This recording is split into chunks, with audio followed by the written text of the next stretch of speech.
Okay, so here's how the new washer works. So there's all these dials and settings, so I have it set for normal.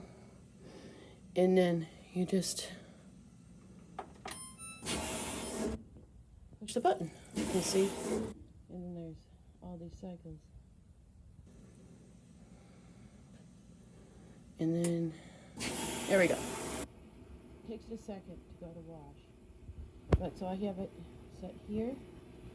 And then for the colors, normal. And it goes, you know, it does its thing. And then this is just other features if you want, which I didn't touch those, so that's how it works.